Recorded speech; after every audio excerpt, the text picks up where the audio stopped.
Si mes calculs sont exacts, lorsque ce petit bolide atteindra 88 miles à l'heure, attends-toi à voir quelque chose qui décoiffe. Bonjour, bonsoir, bienvenue dans Back to the Review, votre hors-série du Late Show. Back to the Review, c'est très simple. On parle d'un film ou d'une série qu'on n'a pas pu caler dans un Late Show et on en parle quand même. Pour parler du film de ce soir, nous avons Gary. Bonsoir Gary. Bonsoir.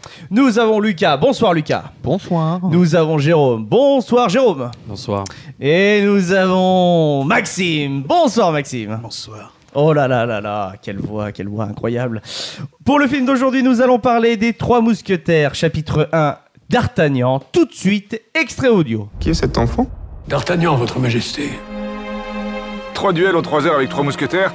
Monsieur Athos a le droit de me tuer en premier, Monsieur Porthos en second et Aramis en dernier. Je vous prie de m'excuser par avance si je ne peux contenter tout le monde. Je le trouve bien arrogant, jeune homme. C'est ma seule richesse.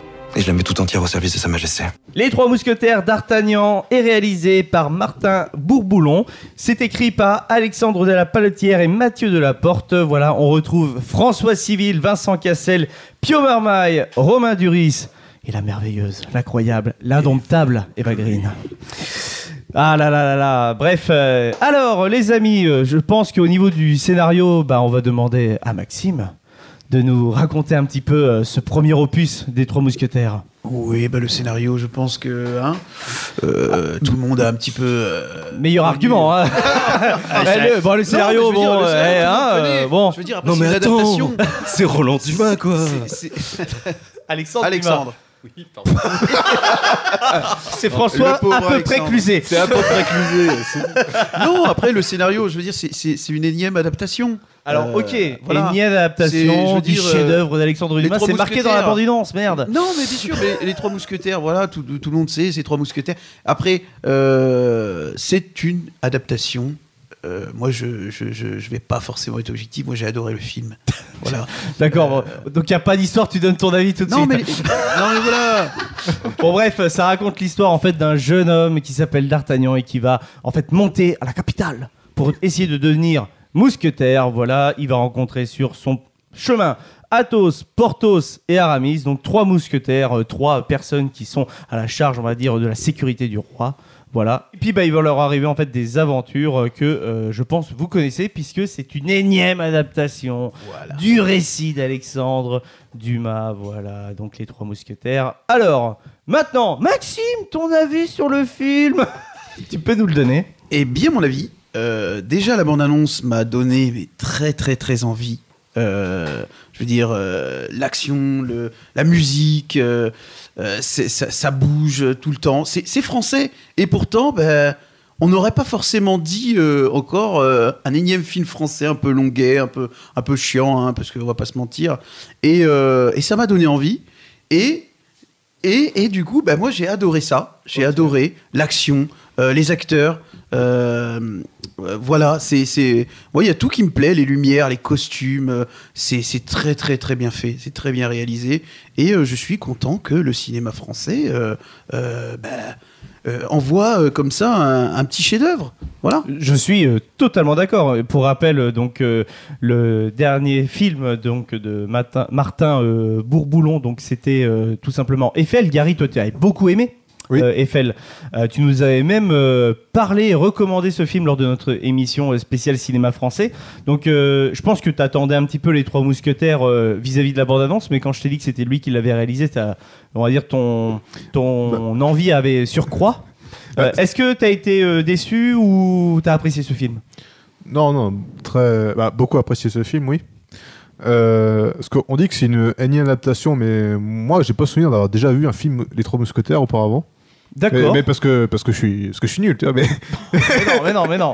Mais ça pas vu. C'est tout. Voilà. Non, mais tu vois, Les Trois Mousquetaires, je connaissais vite fait le nom des mousquetaires, mais j'avais jamais vu ou lu cette œuvre, tu vois. D'accord. Et là, même côté adaptation ou pas, le film, pour moi, c'est pour un film français, c'est un chef-d'œuvre.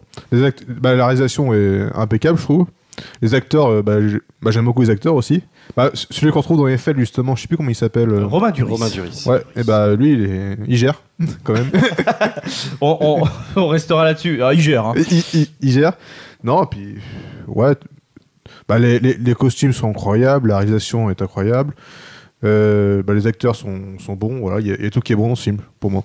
Donc c'est un sans faute de A à Z pour Gary pour les Trois Mousquetaires. Et l'histoire est très intéressante. Ça peut être Trois Mousquetaires, tout le monde connaît un peu ça, mais l'histoire reste quand même très intéressante. Oui, parce que justement c'est bien raconté. Voilà. Mais est-ce que tu connaissais un petit peu avant le récit des Trois Mousquetaires? Non, mais moi tu l'as jamais lu, voilà. Ouais. Ok, alors moi j'avoue pareil, je ne l'ai jamais vu, mais j'ai déjà vu des adaptations donc des Trois Mousquetaires.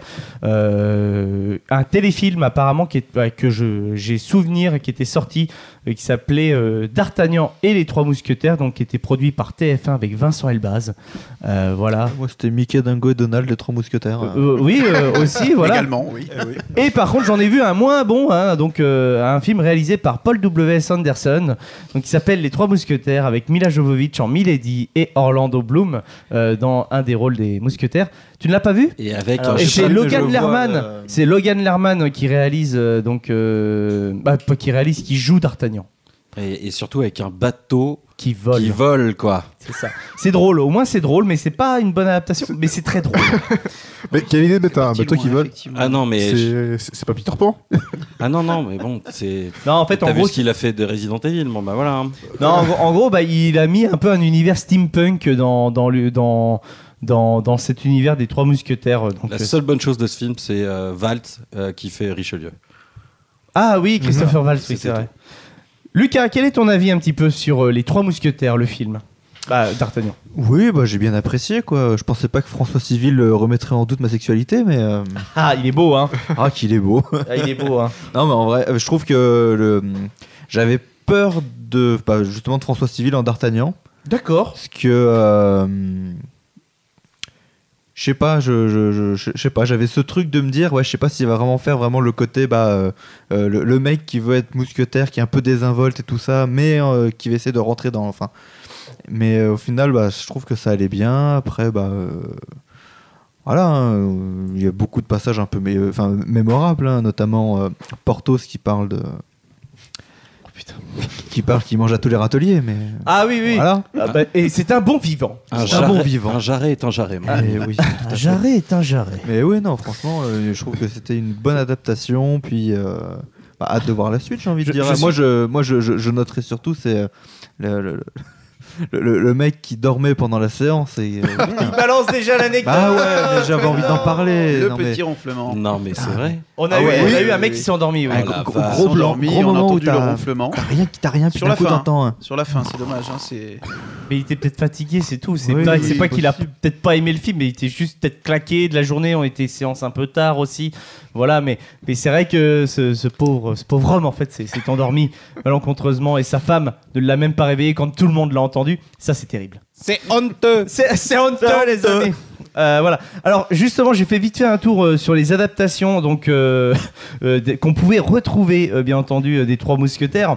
Donc bien entendu, il y a le film avec Leonardo DiCaprio, John Malkovich, Gérard Depardieu, donc L'Homme au masque de fer, qui fait partie des adaptations et qui reprend l'œuvre de Alexandre Dumas.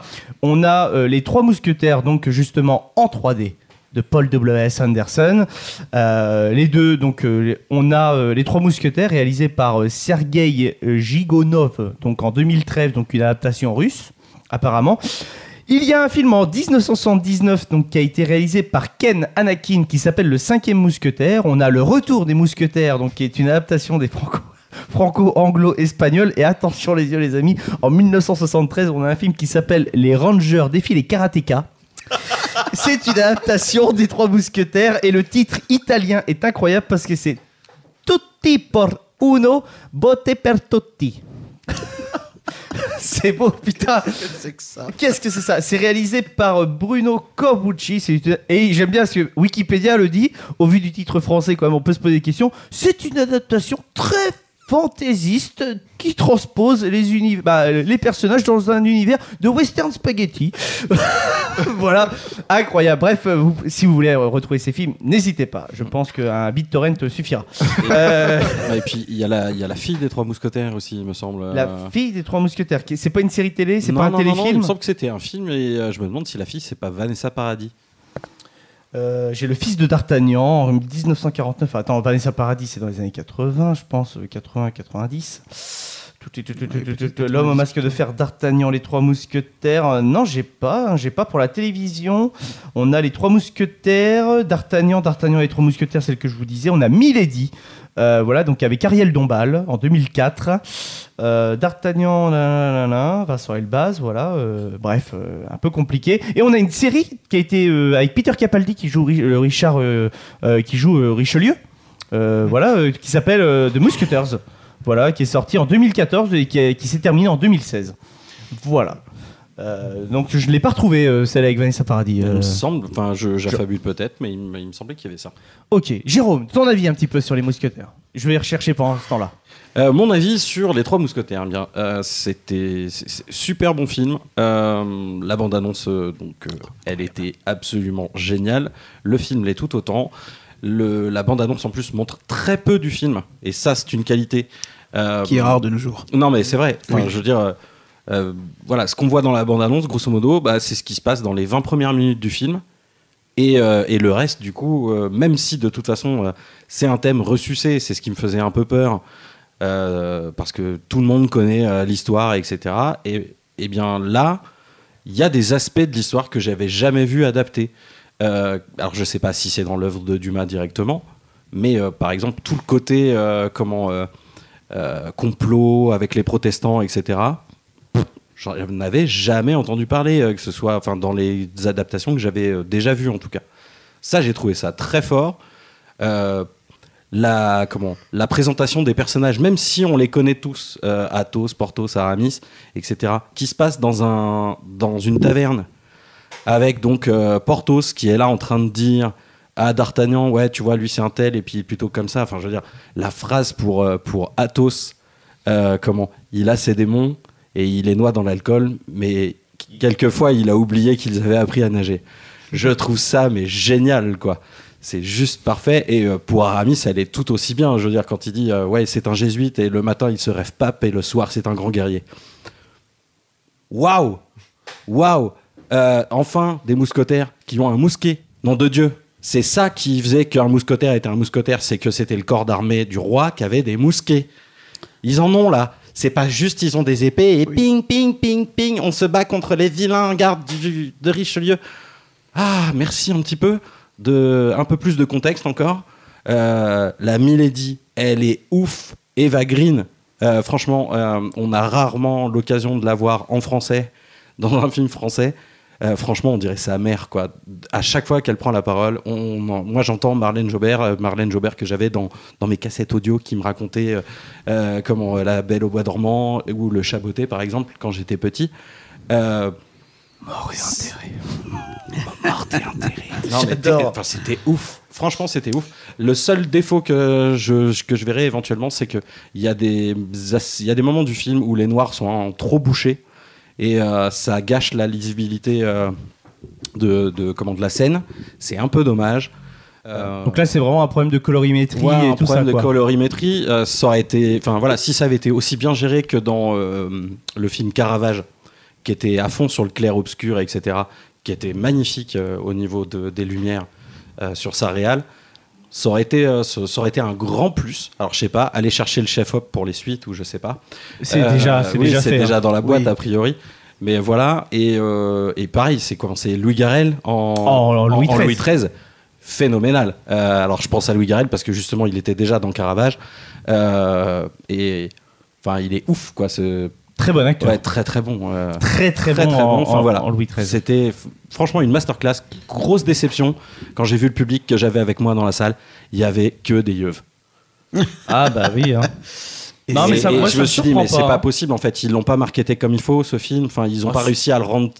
Ils ont pas réussi à le rendre sexy auprès du jeune public ou quelque chose comme ça. Mais une bande-annonce avec Gangsta's Paradise, ça vend du rêve. Hein. Bah oui, ça vend du rêve, mais je sais pas. Enfin, moi, ma séance, où étaient ne serait-ce que les gens de mon âge. Je demande même pas à ce qu'il y ait des gamins de 20 ans, quoi. Moi, je pense que ça va monter.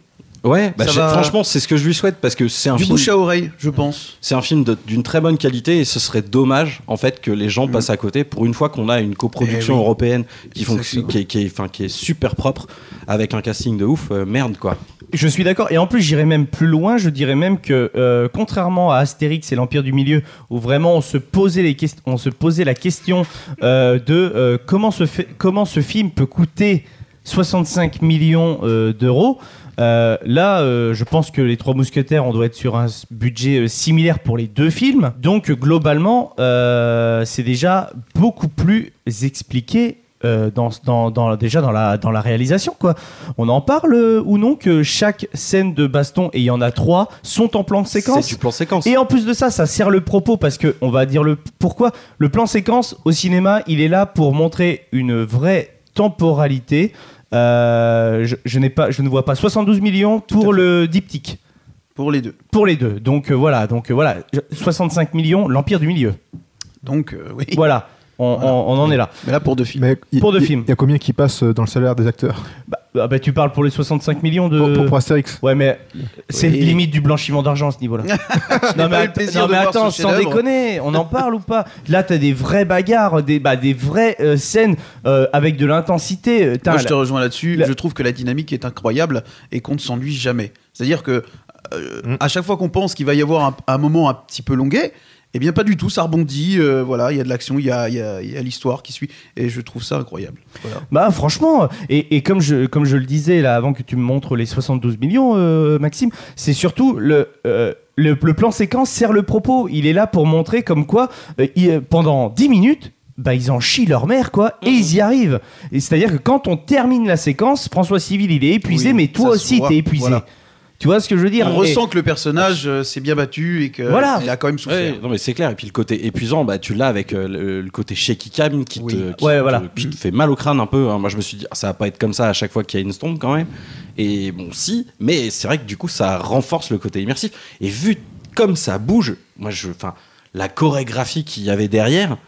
Parce que tu vois pas une perche, tu vois pas un opérateur. Un sacré entraînement. Oui, franchement, c'est ouf. Je me suis dit, s'il y a des coupes, et franchement, je les vois pas et bravo. Ouais, carrément. Même s'il y en a, tu vois. Félicitons également les cascadeurs parce que je pense que c'est pas facile. Ouais, non, mais c'est carrément pas facile. Métier très très difficile d'apprendre des chorégraphies, des trucs comme ça. Et en France, on en a des très très bons. Oui. François Civil a fait l'émission Hot One de Ken Kojandi avec Pio Marmaille. Il expliquait quand même que le tournage des Trois Mousquetaires et des deux films, c'était 8 mois quand même de travail. Il faut se rendre compte quand même de ce que c'est. Pour rappel, Joker 2 a été terminé en 4 semaines. Juste pour vous dire un petit peu, 1 mois de tournage, on est sur un film hollywoodien, certes c'est pas les mêmes budgets, pas les mêmes choses, mais quand même, je trouve que là, on a un film français d'une envergure internationale. Et je ne veux pas mâcher les mots parce que c'est magnifique. Je veux que ce film se propage dans le monde et prouve qu'en France, on peut faire ça, laisser Astérix de côté. Il est battu à plat de couture. Il n'y a pas de débat. Il n'y a même pas de débat. Et je vais même vous dire, les Trois Mousquetaires arrivent à être plus drôles que Astérix. Ouais. C'est vrai qu'il y a beaucoup de passages qui sont comiques et ça c'est... C'est quand même terrible. Et j'adore Astérix. Ça me fait mal de cracher dessus. Mais moi je dirais qu'il y a sur tout pour l'univers faire un bon film. Il y a tout pour faire un bon film en fait quand on regarde les Trois Mousquetaires. Il y a de l'humour, de l'action, des beaux paysages, des beaux costumes. L'ambiance, non, il y a tout. Et l'histoire, clairement, où on voit qu'en fait finalement les gentils gagnent aussi et à la fin on est un petit peu on reste sur notre fin donc on attend très vite la suite. On a eu la fameuse réaction dans la salle hein. Oh, non. Vraiment au moment de à suivre oh non merde. Ah ouais carrément. Ouais, nous on a eu ça vraiment. Mais je me le suis dit également dans ma tête hein. Clairement elle arrive pile poil au bon moment en plus on a un petit cliffhanger d'une série télé. Bien sûr parce qu'on se dit tiens c'est la happy end tout ça et en fait là bam on détruit un peu ça on se dit vivement la suite. Voilà. Carrément. Après je ne sais pas si l'œuvre de Dumas était un petit peu manichéen de base parce que c'est un peu quand même les gentils face aux méchants qui gagnent et encore je trouve que là le film comme tu l'as dit Jérôme amène une subtilité politique que je n'avais jamais entendu parler. Non c'est ça le contexte politique avec comment les révoltés de La Rochelle avec les protestants etc. C'est ouf est-ce que c'était là dans l'œuvre originale? Je ne sais pas. Ou est-ce que ça vient s'ajouter, etc. Franchement, j'ai trouvé ça, enfin, c'était super bien parce que c'est vrai que sinon, ça paraît complètement couillon cette affaire de la reine qui est amoureuse de Buckingham et qui lui a donné ses ferrets, mais il en manque un et machin et nanan. Mais ça, c'était le film de Paul W.S. Anderson. Oui, mais je crois que ça s'arrêtait à ça. Oui, hein. mais c'est ça. Mais parce que c'est l'histoire. Et puis, oui, en effet, donc la deuxième partie de l'histoire, il y a Constance Bonacieux qui se fait enlever, etc. Bon, bah voilà, très bien. Et puis donc du coup a priori le deuxième opus il va tourner autour de Milady. On nous le tease quand même un peu je pense avec l'histoire que raconte Athos à D'Artagnan parce que c'est sûr et certain que c'est lié parce que quand il y a le morceau de flashback où qu'on voit la femme se faire marquer au fer rouge.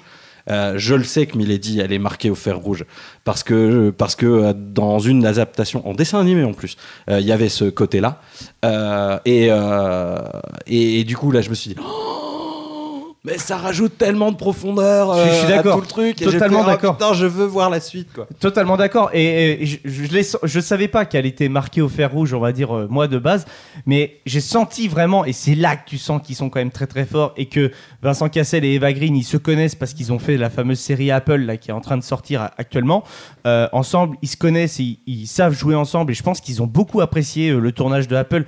La connexion qu'ils ont juste dans le regard au moment où elle le pousse dans le feu. Je vous l'ai dit en sortant du film, je me suis dit c'est sûr que ça sera elle, c'est pas grave, mais rien que déjà en un regard, et c'est là qu'on sent que parce que tu vois dans le regard qu'elle s'attendait pas forcément à le voir ici, puis qu'est-ce qu'il fout là faut que je fasse quelque chose pour pas qu'il me reconnaisse forcément rapido, c'est voilà. Et pareil, et puis lui pareil, il s'attend pas du tout à la voir là. Surtout il reconnaît juste les yeux parce que Eva Green est une femme magnifique et elle a des yeux incroyables. Donc c'est sûr que en tant comme François Civil le dit, quand tu croises une personne comme Eva Green, tu t'en souviens forcément. Hein. Il lui dit quand elle est déguisée en blonde avant de se faire tirer une deuxième balle. Oui. Voilà, incroyable d'ailleurs. Donc voilà quoi. Bref, franchement. Pour moi, les Trois Mousquetaires, c'est 100% validé. Je suis très content que la suite sorte cette année, en fin d'année, franchement. Oui, que ce soit pas séparé de 10 ans, comme certains films, donc ça, c'est pas mal. Ouais, non, et puis même, je trouve que, toi, ça ramène aussi un peu de texture à dire, tu vois, on avait tellement de choses à raconter qu'on a été obligé de le mettre en 2 films. On a tourné les 2 films, mais au moins, on vous raconte tout. C'est pas entre guillemets, on attend que vous soyez au rendez-vous et voilà quoi. C'est un petit peu ce que je reprocherais à Guillaume Canet. Et après, je te laisse la parole, Lucas. Un petit peu ce qu'il a voulu faire avec son Astérix en mode les amis, si vous allez pas voir mon film, vous allez voir le cinéma français. Les producteurs ils auront pu produire ce genre de film, donc allez le voir. Eh ben pas du tout. Bon non, les producteurs ont sûrement été contents parce que Astérix a fait 5 millions d'entrées. Bref. Je pense que je n'en faisais pas partie. Non, mais il a fait les 5 millions d'entrées. Je vais vous dire pourquoi. Hein. Rien à voir avec Guillaume Canet, rien à voir avec ça. Avec Carito. Non, c'est parce qu'il y avait juste marqué Astérix et Obélix. Hein. Oui. 5 millions d'entrées pour Astérix et Obélix, c'est juste le strict minimum. C'est ce qu'avait fait Service secret Service de Sa Majesté. Hein. Oui, certainement. Ouais, voilà. Mais c'est normal parce que tout le monde en France et en Belgique connaît. Mais oui. Astérix et Obélix et qu'on veut voir l'adaptation. Mais Guillaume Canet, ce qu'il a fait, je suis pas spécialement d'accord et en accord avec lui en tout cas de mettre en otage les spectateurs français. Voilà quoi. Martin Bourbilon, quand on l'entend parler de son film, il y a une vraie proposition derrière en mode on a vécu le Covid, on a vraiment envie de vous raconter des histoires épiques maintenant et on va le faire. Et vous avez vu, nous on a déjà fait en fait les 2 films et vous allez avoir les 2, pas besoin de vous mettre en otage quoi. Ça fait du bien de revoir un petit film de KPDP, ça faisait aussi longtemps. Non, puis en plus quand tu vois que suite à ça il y a eu le Comte de Monte Cristo qui a été aussi annoncé avec Pierre Ninet dans le rôle principal et je crois que c'est Bourbon aussi qui va le faire. Bourbon Ouais, je savais pas. Ça doit être ça. Mais je savais pas que Pierre Ninet avait été pris pour le Comte de Monte Cristo. Ils ont annoncé que c'était lui en fait qui allait le faire et c'est là que tu te dis en fait c'est bien, c'est que tous les récits un peu comme ça de KPDP ou des trucs un peu d'époque tout ça. C'est bien de se dire qu'aujourd'hui on va peut-être avoir des adaptations qui valent vraiment le coup. C'est bien fait. Et ça, franchement, je suis content de ça. Je crois qu'il y en avait déjà eu une avec Depardieu, le Comte de Monte Cristo. Ouais, mais c'était pas un téléfilm ? Si, je crois. Ouais, c'est ça. Hein. Ah, mais tu vois, là, ça va être un truc avec vraiment du budget. Si ça va au même niveau que les décors qu'on a là dans les Mousquetaires. Ah, je dis oui. Mais les décors, c'est incroyable. Les lumières avec le feu. Voilà, c'est. Tu l'as fait Les Misérables en. Tu vois. Après, Les Misérables, on l'a quand même vraiment... le téléfilm de TF1 était très bon déjà quand même. Par contre, alors, Exactement ce que tu dis. Alors, ce n'est pas Martin Bourboulon qui le réalise. Par contre, c'est écrit par les mêmes personnes. Donc, Alexandre de la Paletière et Mathieu Delaporte, qui sont vraiment des personnes à suivre dans le cinéma français, qui font du très très bon boulot. Je crois que leur premier film a été un carton. Je vais vous dire tout de suite. Je ne sais plus exactement lequel c'était. Je crois que je l'ai même pas vu, mais je sais il avait reçu. Ouais, du coup, avant, je voulais aussi dire que le fait qu'il soit découpé en 2 parties. Ça, c'est appréciable parce qu'aujourd'hui, il y a beaucoup de films qui décident de faire un gros rush où, tiens, on va prendre 2 heures et en 2 heures, on va trocher le truc, on va faire des découpes, on va te faire un scénario à l'arrache. Et on va pas tout Là, voir. ils prennent le temps d'expliquer les choses. T'as quand même si c'est Et on rapide s'ennuie quand pas. même, mais c'est ça. Et on s'ennuie pas. Ça va assez vite, mais tu découvres tout et au final, le timing, il est parfait, quoi. C'est Mais peut-être pour ça qu'ils ont mis l'histoire avec les protestants, c'est pour faire une grosse scène d'action à la fin, et on se dit c'est bon, on finit le film. ouais, c'est Après, le ça truc va. en fait qui va amener justement à la suite avec la guerre qu'il va y avoir ou de toute façon, au début du film, il le dit. C'est intéressant c'est aussi soit, de voir, c'est Athos, joué par Vincent Cassel, qui est un petit peu entre les deux finalement, qui a sa famille qui est avec les protestants, c'est ça, lui, et il ses défend amis le de l'autre roi, côté. et voilà, avec ses amis, et il est pris un peu entre deux, donc du coup, ils essayent en plus de l'évincer avec le meurtre, et pas du tout. Et pas du tout, il va revenir, il va même être adoubé en disant vous êtes réintégré. Et puis la force de ce qu'il dit, quoi. Eh oui. Je veux dire, merci de m'accorder cette grâce et la vie, cette vie que je remettrai une nouvelle fois Voilà. en jeu pour vous. Exactement. C'est très bien écrit. C'est très bien écrit non, les dialogues. franchement, Et le jeune quoi. d'Artagnan qui revient après en vrai mousquetaire. Et je savais que c'était un film qui a extrêmement bien marché, sa première réalisation dont à Alexandre de la Paletière, puisque c'est lui qui a réalisé Le Prénom. Succès vraiment au box-office français avec Patrick Bruel Oui, bien sûr. et vraiment très gros casting français. Et c'est marrant qu'on parle d'Astérix et Obélix, mais c'est lui qui va écrire le prochain qui sortira en 2025 avec justement donc Mathieu Delaporte. Ok. Non, Donc il y a déjà un prochain. Ah donc apparemment en tout cas c'est en projet. Apparemment, les producteurs misent sur les bonnes personnes. Et apparemment, en tout cas en 2025, et sinon c'est quasiment sûr, ils vont même étoffer un petit peu l'univers, j'ai l'impression, des mousquetaires qui sont en train de créer, d'où peut-être potentiellement ce contexte géopolitique, parce que je viens de voir qu'apparemment il y a une saison 1 sur Milady Origins qui est annoncée. Donc je ne sais pas si Eva Green sera là, etc. Et il y a aussi une série qui s'appelle Black Mousquetaire, qui est annoncée et qui est écrite par Alexandre de la Paletière aussi. Donc je ne sais pas. Je suis presque déçu. Pourquoi vouloir franchiser là d'un coup Je ne sais pas. Oui. Je ne sais pas si c'est genre exactement. Alors là par contre c'est sûr et certain, les séries Milady Origins et Black Mousquetaire sont les spin-offs du diptyque. Mais des séries qui vont sortir où ? Ouais, alors peut-être sur TF1 ou autre, je ne sais pas, D'accord. mais ou sur des plateformes type Netflix ou je sais pas, mais en tout cas ça sera ces personnes-là qui seront derrière. Je trouve ça effectivement, je rejoins Jérôme, je trouve ça un petit peu dommage. Ouais, là c'est. Du coup, parce que c'est là, tout de on en suite- est qu'aux prémices. Déjà, laissez-nous voir le deuxième film parce qu'on l'attend. Et attendez peut-être quelques années. Ah non, mais c'est pas tout de suite, hein. Oui, d'accord. C'est en projet d'écriture. Est-ce que ça va être accepté comme on l'avait dit à l'époque où on avait parlé de Game of Thrones, et tu sais que déjà même pas la saison 8 annoncée était finie, on savait qu'il y avait un spin-off sur les marcheurs blancs qui étaient prévus et les Targaryens. Oui. Le spin-off des marcheurs blancs a été tourné, le pilote n'a pas plu, on le verra jamais. Voilà, tu vois, en tout cas c'est dans cette phase-là. En tout cas, Non, il y a mais une après, phase d'étendre. Après, les Trois Mousquetaires, bon, c'est un univers qu'on connaît déjà depuis très longtemps. Mais aujourd'hui, ils essayent tous de serrer un petit peu sur toutes les sagas. Ils en font 5, 10, 12. Après, il faut pas en vouloir aussi aux producteurs de faire un truc mais de si producteur. ça fonctionne, d'accord. Si ça fonctionne, d'accord. Mais au bout d'un moment, moi, personnellement, je suis un peu lassé. Je veux dire, Fast and Furious 10, par exemple, je l'attends pas plus que ça, quoi. Non, mais Personnellement, hein. ce qui est normal. Non, mais voilà, mais je T'es préfère au le dire. 10e film. Je préfère un bon film une fois. Par exemple, on peut peut-être en faire un ou deux, comme par exemple Les Retours vers le futur. On n'y touche pas, et voilà. Et ça va très bien comme ça.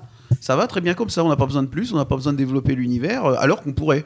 Oui, totalement. Mais c'est très bien comme ça. Je suis d'accord. En tout cas, voilà, on sait que, comme tu l'as dit, Lucas, le Comte de Monte Cristo s'est annoncé. Apparemment, il y a même déjà une date de sortie d'annoncer. Ça sera le 23 octobre 2024, réalisé Donc avec par Pierre Ninet, Alexandre c'est ça de la Paletière, Mathieu Delaporte, et ça sera avec Pierre Ninet. Voilà. Bon, c'est un bon acteur français. Un très bon acteur Donc, français, Pierre Ça, Ninet. moi, je pars du principe que s'ils partent dans une vraie dynamique de prendre des romans comme ça et de les adapter, pourquoi pas quoi. Moi je suis client si c'est bien foutu comme là quoi. Carrément, et en plus j'irai même plus loin parce que j'ai vu une interview donc, de Jean Dujardin apparemment qui vient de sortir un film là qui est adapté d'un bouquin qui a... Le Chemin Noir. Ouais, Le Chemin Noir, ouais, qui a eu un prix ce bouquin. Je crois, à l'époque, voilà. Et le film marche très bien au box-office français, hein, donc pareil aussi. Et Jean Dujardin a été casté en fait pour une série télé produite par France Télévisions, donc voilà, qui reviendra sur les origines en fait de Zorro. Il va incarner Zorro. Et je le vois bien en fait aussi dedans, donc c'est vrai qu'on revient un petit peu à cette optique-là. Après, Voilà. on l'a déjà vu en Lucky Luke. Hein. Oui, on l'a vu en Lucky Luke par James Hutt, mais ça n'a rien à voir, Zorro et Lucky Luke, hein, quand même. Hein. Oui. Ouais, il commence à être un petit peu plus âgé pour incarner Zorro. Ou alors un Zorro un peu plus vieux, quoi. Mais bon. Ouais, bah, t'imagines un Zorro un peu vieillissant. Oui, un Zorro un peu vieillissant, ça peut être intéressant. C'est un mec qui a déjà fait, on va dire, qui a déjà sauvé plein de choses et qui finalement, ils vont un petit peu plus loin. Là, j'ai l'impression que la production française essaye des choses quand même. Alors, parce que regarde, Cat Eyes, qu'on pensait tous qu'elle allait être réalisée par Philippe Lachaud, va être une série 8x52 produite par TF1. Le Cat Size. Le Cat Size. Les trois nanas. De l'univers en fait de Nicky Larson. Oui. L'affiche est déjà sortie. L'affiche est sortie, exactement, voilà, pour annoncer le projet. Et après, là où je veux dire, il y a une volonté. Le cinéma français, personnellement, je trouve que ce film, Les Trois Mousquetaires, fonctionne. Il y a de l'action, il y a tout ça, comme on a dit. Mais c'est bien, ça fonctionne parce que je trouve qu'il n'y a pas besoin d'avoir des effets spéciaux de fou. Et en France, le problème, c'est que sur les effets spéciaux, on a un petit peu de mal avec ça, voilà, et je pense que ça fonctionne parce qu'il n'y a pas besoin de faire appel à des on garde de superproductions. l'authenticité quand même et on essaie de voilà, non mais c'est montrer un peu de authentique, réalisme, quoi. c'est authentique, il y a l'histoire, il y a ça, et c'est pour ça que voilà, ce cinéma français fonctionne, mais dès qu'on commence à essayer de faire des effets spéciaux de fou, là on voit que ça fonctionne pas, quoi. On n'est pas au niveau d'autres pays. Ouais, bon là je pense que tu veux parler, on va dire, quand on essaye de faire de la science-fiction ou des choses comme ça. Oui, et c'est pour ça que là je trouve que ça fonctionne, c'est bien fait, il n'y a pas besoin d'effets spéciaux de folie. Mais est-ce que t'as pas cette vision-là, là je vais un peu plus loin dans le truc, mais est-ce que t'as pas cette vision-là et ce ressenti-là parce que finalement les Trois Mousquetaires ça reste quand même quelque chose de bien français? Tu vois, je veux dire, c'est quand même bien ancré dans notre... Je pense que pour les autres pays qui vont regarder ce film, ils vont se dire, oui, ça se voit, c'est français, effectivement. Non, mais je trouve que ça transpire la France, l'univers des Trois Mousquetaires. C'est ce qui plaît également aux autres pays. Quand on regarde, quand ils s'imaginent la France, c'est peut-être aussi ça. C'est peut-être aussi ça. L'ancienne France, plus maintenant. Évidemment. La France, on va dire des rois, des choses comme ça. Quand tu regardes les rues de Paris aujourd'hui. Bon, là, il y a plus des problèmes de poubelles qu'autre chose. Il y a peu moins de mousquetaires maintenant. Oui, il y a un peu moins de mousquetaires aussi. Je pense que oui, tu as raison, effectivement. Ça représente très bien la France et c'est très bien fait. Et on a déjà essayé de faire des films avec des effets spéciaux, des choses comme ça, mais ça fonctionne pas plus que ça. Ouais. Imaginez une transposition à l'époque moderne, quoi. Ce serait les Belvédère. Tu vois, au lieu des mousquetaires. Non, mais voilà, ça fonctionne et c'est très bien.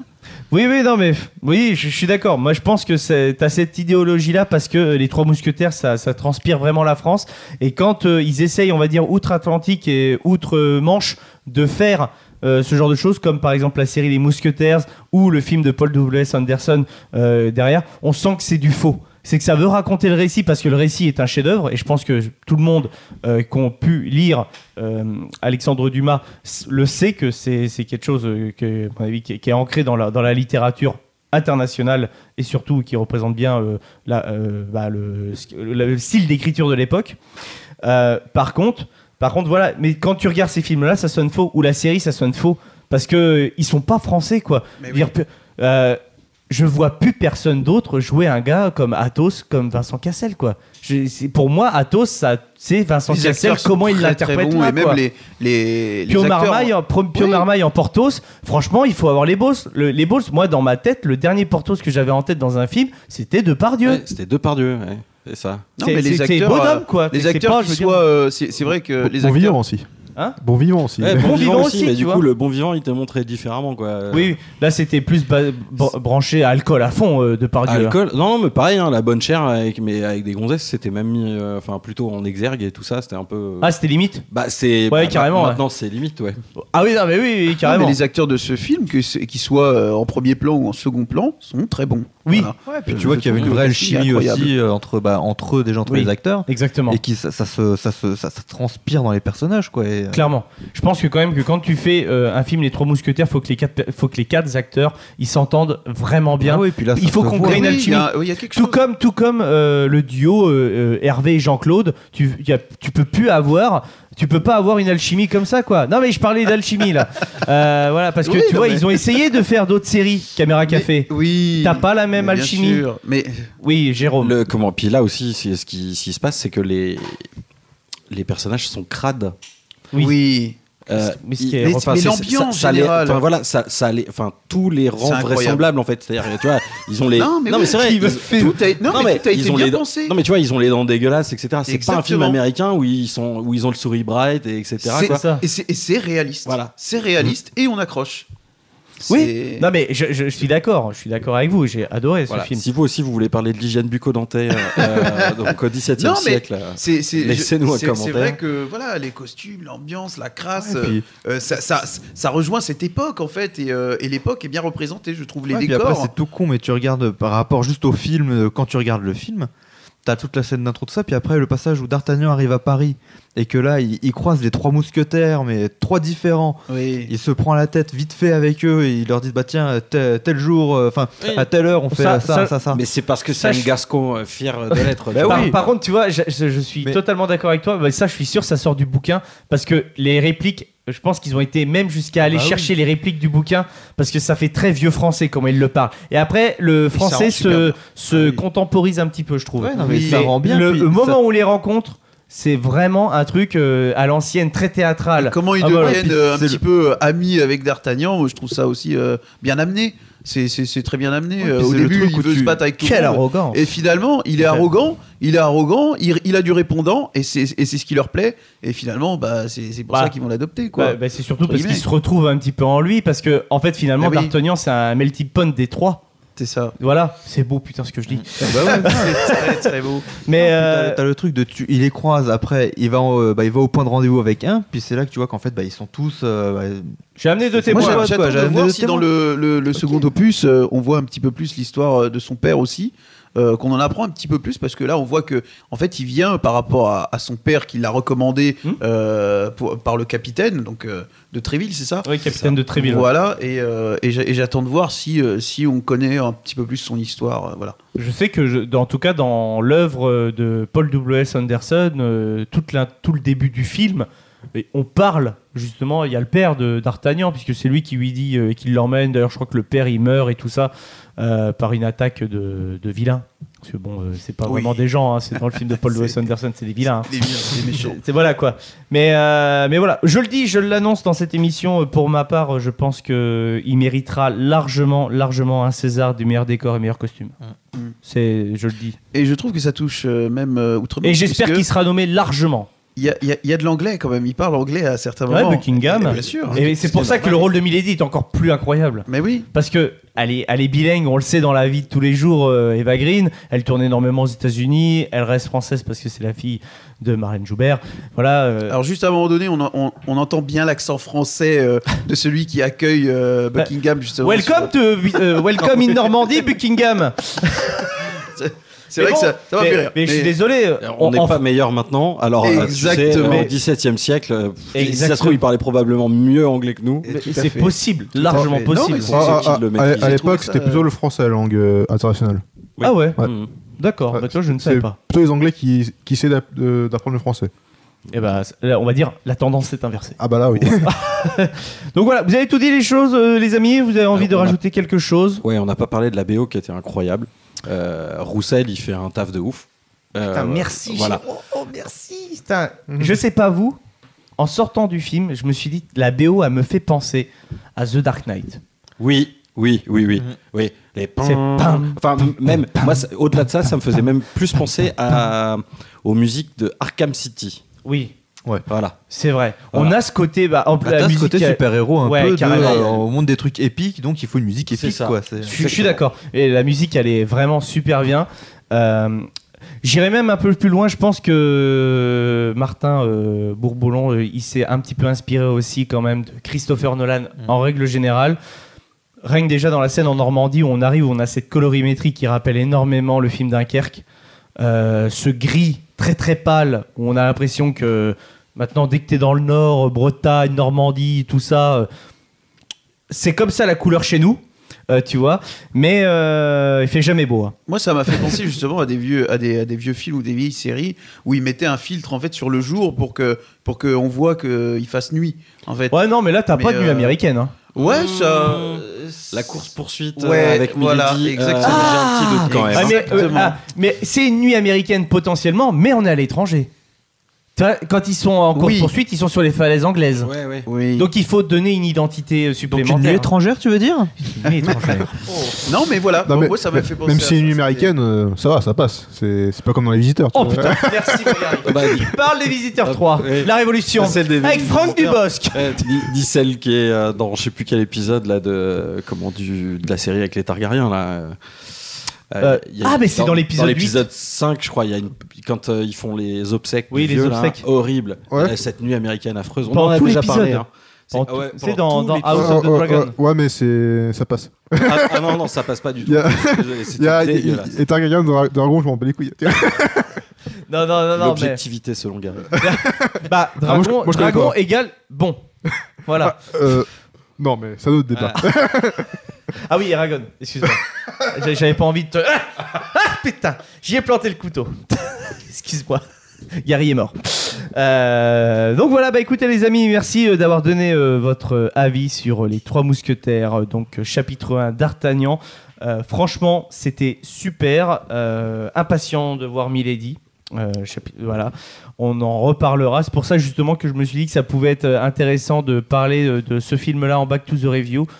Parce que comme ça, au moins, les gens ils pourront avoir aussi le Back to the Review comme un diptyque. Ouais, puis ça permet de prendre le temps vraiment de parler de celui-là et de bien développer, quoi. Donc. Exactement, voilà. Bon, bah, les amis, on se retrouve très vite pour un nouveau Late Show et un nouveau Back to the Review. On se dit à la prochaine. Ciao à tous!